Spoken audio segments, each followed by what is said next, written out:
Assalamu alaikum. I hope so you're doing fine. I'm Dr. Muhammad Ali Rabbani, and today we are starting with a lecture of cell cycle, mitosis, and meiosis. So this is the first of the series of large number of lectures on general embryology, and that series in turn a part of our project of making a virtual uh, medical college, and we're starting with the first year MBBS. There are lectures available on the general anatomy, histology, physiology, and biochemistry. Do explore our page by the name of Medicos Academics. We will be discussing all of these topics. So, for today's topic, by the end of this day, the student should be able to define chromosomal theory of inheritance. What are chromosomes? How do we count the number? What is their parts? And all of these things related to that. And list different stages of mitosis and meiosis, and compare and contrast these two. So let us start. This is the first lecture of embryology, so let us start there. What is embryology? It is basically the science of studying the development process from the point of fertilization to the birth. So it is a study of all the processes, changes through which cell, tissue, organs, and body as a whole passes through from fertilization till birth. Fertilization, it is basically the starting point. It is the union of male and female gametes called sperms and oocyte respectively, and gametes, they originate from the primordial germ cell. So let's start our story from the point of primordial germ cells. These are basically the precursor cells that gives rise to the gametes, and they start from the epiblast. Don't worry about these terms: epiblast, primitive streak, yolk sac. Just follow on with the lectures. We will be discussing them in detail in the following lectures. I'll add the link on the top too. So epiblast is one of the three layers of the trigeminal germ disk. So it gives rise to the primordial germ cells. They migrate, they go to this dip in the center called primitive streak, and through primitive streak it goes down and it reaches this yellow one, this hypoblast layer, and this is the layer that is lining this cavity called the yolk sac. So these primordial germ cells, they gather themselves in the wall of the yolk sac, especially near the tail end where the future anal canal will be, near that point where there is hindgut, and this is the raised point that is called allantois. This is basically an outpouching of the yolk sac. Then they migrate in the gut wall. They migrate through the gut wall, the future, and they migrate through the mesentery. That mesentery is this part which joins the intestine, the gut part, to the posterior abdominal wall. The gut wall was coming from the yolk sac. We'll discuss them inshallah as we'll go on. By day 4, it crosses the mesentery, and by day 5, it ultimately reaches the point where future gonads are to be formed, where primitive gonads are present. Up till this point, the gonads are indifferentiated between the two genders, but the reaching and invading of these gonads and genital ridges by the week 6 induces to form ovaries or testes depending upon the gametes that are migrating. So we started from the epiblast. The cells produced moved through the primitive streak, went into the yolk sac by week 3, passed mesentery by week 4, reached genital ridges by week 5, and invaded them in week 6.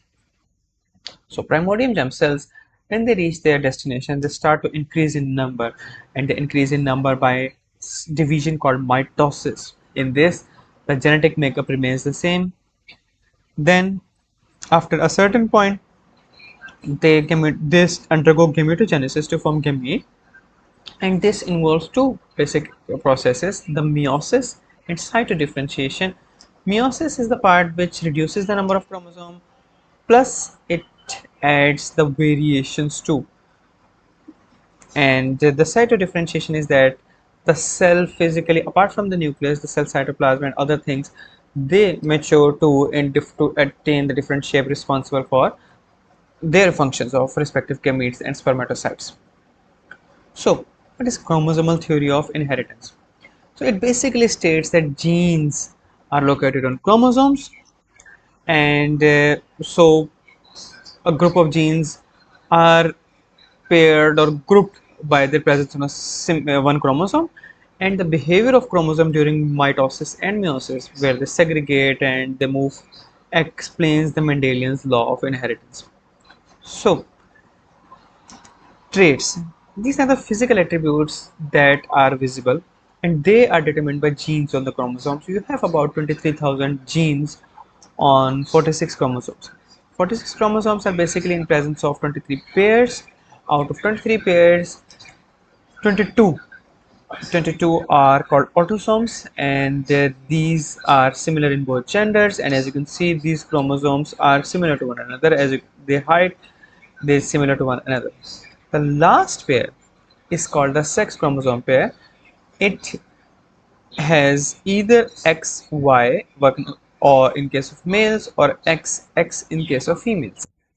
So all of these chromosomes, for all of these chromosomes, the each one chromosome is the paternal in origin and the other chromosome is maternal in origin, and that is true for all the 46 chromosomes. So there are 23 chromosomes coming from mother and 23 chromosomes coming from father. For each chromosomes, we are naming them as per their length. As you can see, the chromosome 1 is here and chromosome 22 is here, and each chromosome consists of two arms joined together at this point called centromere. And then from the centromere we have two arms, P and Q arm, the short and long respectively, and each arm, let me go back, and if we stain them by different techniques you can see different bands on them. So there are different bands on it like shown here and here. So chromosome have different bands on there. We have different genes located in different bands. So the presence or absence of a particular band or duplication of a particular band gives us an idea that which genes may be affected in this scenario. So, this is the difference between diploid and haploid cells. All the normal cells of the body, somatic cells of the body rather, are diploid. They have 46 total chromosomes in the form of 23 pairs. You won't see the number 23, chromosome number 23 or chromosome number 24, because chromosomes are numbered up to chromosome number 22. And the 23rd one is a number named X or Y, and then they are paired up. Haploid cells, the gametes, the sperm in case of males and ovum in case of females, contains one of each pair. So they will have this haploid number. So before I move any further, I want to discuss about counting the chromosome number. This is one particular thing that bugged me for a very long time, especially in my undergrad. So chromosomes, they are, we talked about what is haploid and diploid. When you have one member of each pair you have haploid. When you have two members of each pair, both members of each pair, you have diploid. So this means you have, this is one pair of homologous chromosome. Here this is diploid. Here this is diploid, and in this particular case n is equal to 1. I'm just talking about this for now. In this particular picture you have two pairs of homologous chromosomes, so it is again diploid, and in this particular picture n is equal to 1, sorry, here n is equal to 2. Now duplicated chromosomes, here is where the confusion starts. Chromosomes, when before they go and enter the mitosis or meiosis, they duplicate so that a chromosome with a single centromere and two arms now have two sister chromatids. This is 1 and 2, and both are still joined by a single centromere. Now, will it be called a single chromosome or double chromosome? Always remember that it is always again called a single chromosome. You call it a single chromosome. Yes, you can add the word duplicated to it. For your own convenience, you should duplicate. If you make them more than one chromosome, you will have a lot of trouble in subsequent slides. So do take care of that. So chromosome number remains the same. So that is what brings us to our next picture. Here you have two pairs of homologous chromosomes. You have two pairs of homologous chromosomes. So it is again 2n as it was here. Here n was 2. here n, and here n was 1, and it is again n is still 2, but they are duplicated. That is the simplest way to keep track of it. You say diploid, but you add the word duplicated in front of it. There is one more way to keep track of this. Some books write this letter D or 2 capital N. So this, rather than counting the number of chromosomes, this is counting the number of chromatids or DNA content. D for DNA content, or chromatids mean this one part. So this is basically, again, this is a mistake. This is 2D and this will be 4D. So either for a duplicated one, either you will say it is 2N duplicated, or you will see in the books 2N, and in addition you will have 4D or 4 capital N. So that is how you will find out this is duplicated number. I know I spent a little time on it. You may know that, but if you did not know that, this would have caused a lot of problem, especially when we were studying meiosis. State of DNA.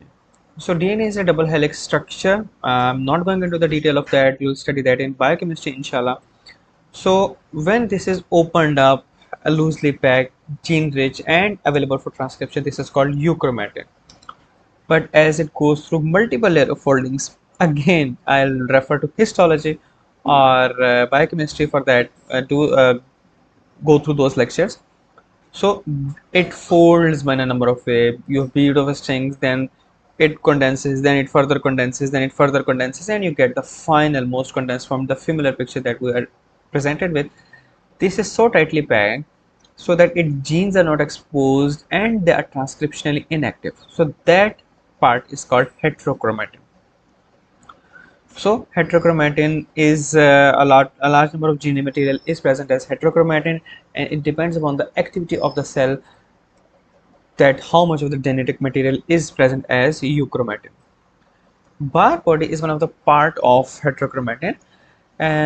In case of females, or in case of any abnormalities, when you have more than one X chromosome, one randomly chosen X chromosome, it becomes heterochromatin and it looks like a drumstick, and this is the one that is called the Barr body, and that is how you can identify under light microscopy that if the particular individual is genetically male or female. So it remains throughout the life. Let's start with the cell cycle. Cell cycle is basically all the phases the cell goes through before it replicates itself and starts the cycle again. Cell cycle we are very familiar with in our high schools and our previous lesson. We are mostly familiar with this mitosis part, but it would interest you to know that the cell cycle is much larger than that. It takes about 30 or more hours, 1.5 day about, before it's a cell a human cycle is going through. So let's start with this phase. The cell has just finished a previous mitosis. This is a new cell generated cell. The phase that is entering is called the growth phase. This is a gap between the part when the division has ended and the DNA duplication has started. This is the part, and it is the part where this is the longest part, most variable time. It can be 25 hours, it can be years, and the cells that are not dividing, they go into a quiescent or inactive stage, that is called a G0 or G0 stage, and this is the part where cell replenishes its size as it is divided into daughter cell. It grows back, develops its organelles, gets the protein, energy, and all the things that it needs to enter the next phase. Then comes the S, synthesis phase. Synthesis, the synthesis of DNA. So DNA in this phase is duplicated. Do remember that DNA goes from diploid to diploid duplicated, or you may be able to write diploid 2D to diploid 4D. So it duplicates this part, and here centrosome also, the one, these bodies that are going to ultimately pull the mitotic spindle, these also start duplicating in this part. Next comes the G2 phase. This is a gap between the DNA duplication completion and the starting of actual mitosis, and this is the part where all the materials are gathered for that. mitotic spindles, centromeres, and all the other proteins that are necessary for mitosis are gathered in this one. And last but not the least, we have mitosis. As you can see, it is the smallest of all the phases, about lasting from 2 to 3 hours, and that is consisting of prophase, metaphase, anaphase, and telophase. So the interphase word that you read is the phase encompassing all of it except the mitosis. So G1 phase, S phase, and so this is also called interphase. So we have completed the interphase, we are entering into the mitosis, and before entering into the mitosis you should know that there are checkpoints. This is an oversimplified picture from Jankoira's histology. There are a lot of checkpoints and a lot of complexities there, but before moving into any next step, the cell checks before it is ready to go to that or not. So G1 phase is that where the cell checks its cell nutrition, size, environment favorable or not, is the DNA to be duplicated is intact or not. When all of these things are checked and okay, you move on to the next phase.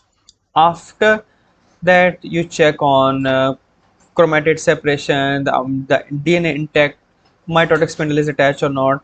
You check it in the metaphase, anaphase checkpoint, and then you check it in the G2. You check is the DNA completely replicated or not, and then you go on to the mitosis one. So that's how you continue on checking